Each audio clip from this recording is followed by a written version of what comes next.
Good morning. I'm wearing women's pants. They're the first pants I could find when I went to put clothes on. I'm sorry, Abby, for wearing your pants. Never mind the scarf that I have underneath of the hood. It's all part of the plan. The plan. If you did not watch yesterday's video, you do not know what I'm doing right now.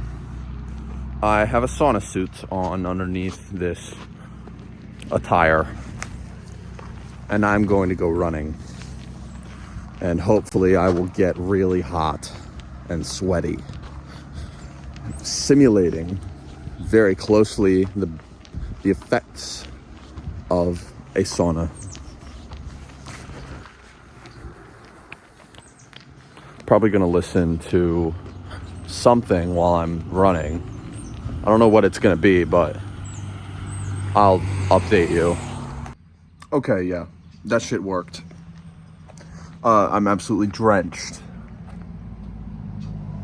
Not much more to say. I listened to another history podcast, trying it out. I don't know if I like it. I might take a class. I showered and got my clothes on. Now I need to do push-ups. Feel free to critique my form.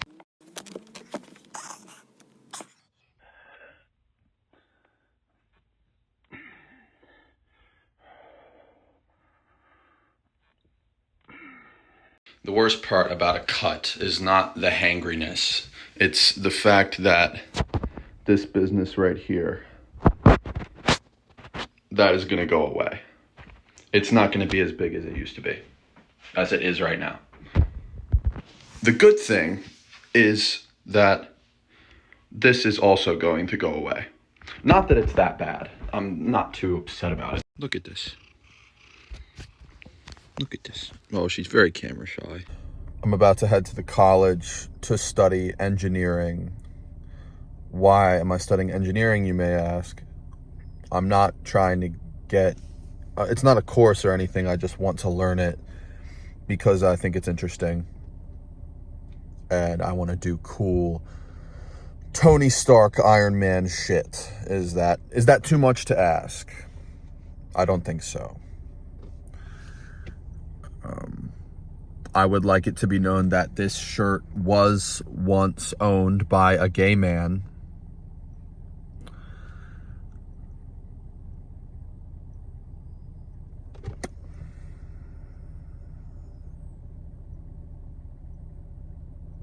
He was gay. He is still gay. And as a matter of fact, he might be even more gay than he was. If you could have some kind of metric for gayness, that would be very useful. Like the Human Development Index, but for gay. I'd like it to be known that I am not gay. I deeply enjoy the female bosom. However, I have nothing against gayness. Nothing at all. I, as a matter of fact, support it. Most gay men are very handsome and would be competition in the heterosexual world. So these are my notes from about 2 hours of studying. I learned the book that I used to study was a textbook on statics and dynamics. It was an engineering textbook. And in chapter 2, I skipped chapter 1 because it was just introduction. I know it'll warm up soon. It will. Chapter 1 was just an introduction to prior knowledge stuff. I just kind of glossed over it. But I learned about vectors, which is basically You know about vectors, Abigail? Vector. Oh yeah. Like vector. I know. Anyway, it's basically like a number, but instead of the number just being a number, the number is also applied. The number is also given a direction. That's pretty much it. And, well, not pretty much it, because there's a bunch of laws that relate to vectors and how you can add them and subtract them based on different situations. And I got to this specific problem where I had to add together F1 and F2. They are both vectors. They're forces. Force is a vector because it has both a magnitude, a value, like how strong the force is, and it has a direction. So like if I push this steering wheel forward like that, the force is going in that direction. If I pull it, then the force vector is this way. Pretty simple to understand when you put it a certain way. But then I hit a wall because in this problem, the mathematics of it required me to use something called the law of cosines, which I ended up not remembering from trigonometry because I took trigonometry during the pandemic. Let me just flip the camera. I took trigonometry during the pandemic, and it got cut short by 3 months. I mean, class ended in March. It started in basically February.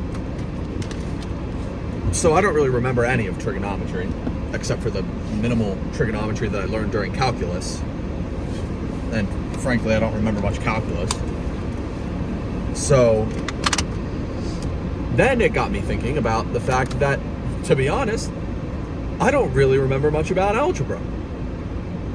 I might not even remember that much about arithmetic, or at least not. I don't really remember how it works, like why. I maybe remember how to do long division, but I don't know why the long division tactic works, and that bothers me. See, I could do a top-down approach where I learn engineering, and then every time I hit a wall, I go back to the math textbooks and I learn whatever principle I need to learn. But I kind of don't like that, because then I'm always relying on outside information. I don't like that. I could do that, I just don't like it. And so I'd rather go for a more bottom-up understanding. And so that requires me to learn all of my mathematics over again. Because when I was studying in school, I mean, I was good at math. I was better at math than most. But I didn't care about it. I only cared about it because it was because I wanted a good grade to either make my parents happy, or they would often reward me for my good grades. They'd give me money, so I would study for that. And oh wait, this is the wrong way to go. God damn it. All right, Mr. Truck, you're gonna have to just go, and then I'm gonna get behind you. I'm gonna get behind you.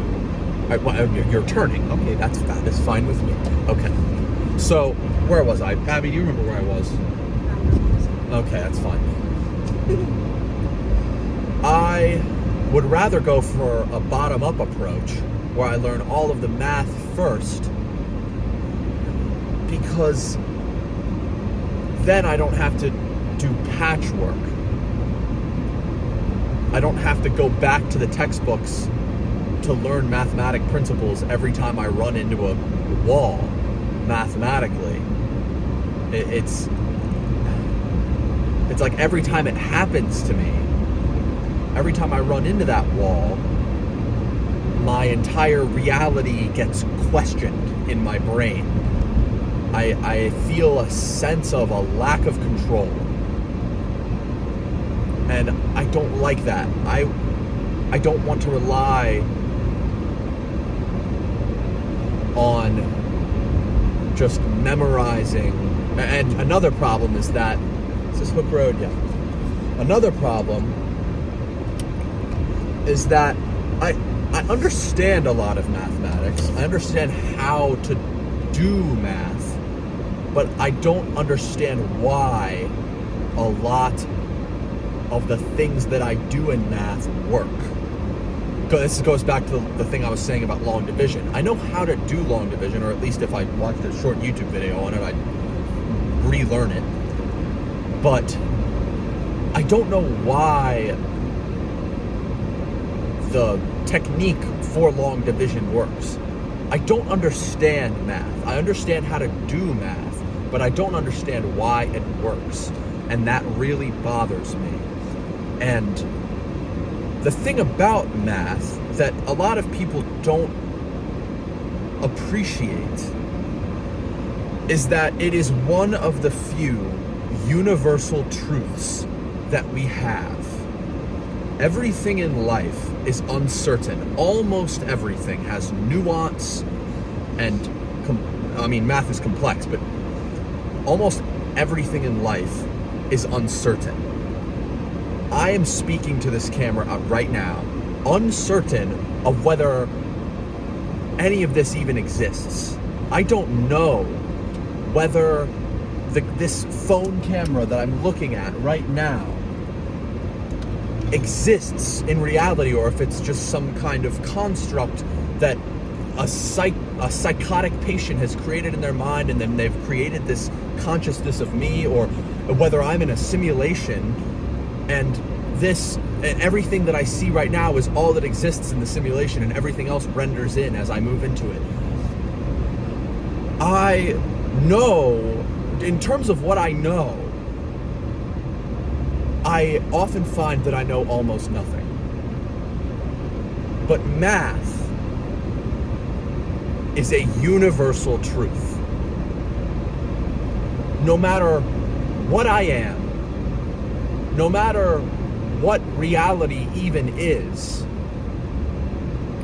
I know for a fact that if you take the number 2, if you take 2 things and add another 2 things to them, that makes 4 things.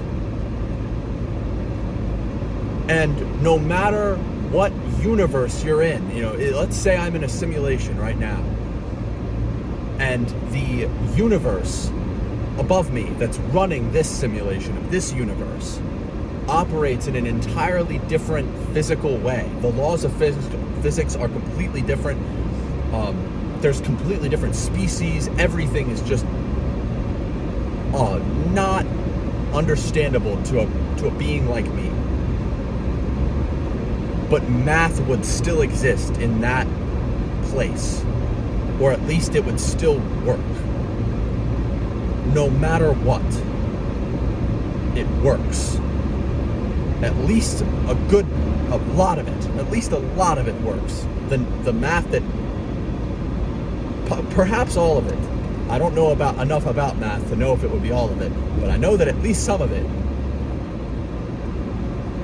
persists.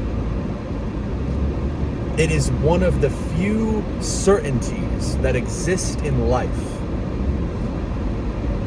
If I know math, if I come to understand math completely, Taco Bell, don't forget. Not forgetting. If I come to understand mathematics thoroughly and near completely, that I will know that. What am I trying to say? If I come to understand it thoroughly and completely, that will be an understanding of a truly real thing. And that is not to say that that your reality or my reality is not real, or that it might not be real. Because the philosopher, I used to tell this to Abby, the philosopher Rene Descartes, who was also huge, I believe he was also huge in the law of, in founding a lot of laws of physics, posed, has probably my favorite quote of all time, which you've all probably almost certainly heard it before. I think, therefore I am. No matter what you actually are, whether you are, What are you rambling about? just bear with me. No matter what you actually are, no matter whether you are bits on a computer or a couple neurons in a crazy person's head who's creating this image of you, no matter what you are thinking right now, which means that you exist. No matter how you exist, you do exist if you are thinking currently. So if you ever have problems with like an existential crisis of wondering whether you're real or whether you're not, you are. Also been there, done that. Hashtag awareness. Yes. I stand with you. Anyway, that is all. Goodbye.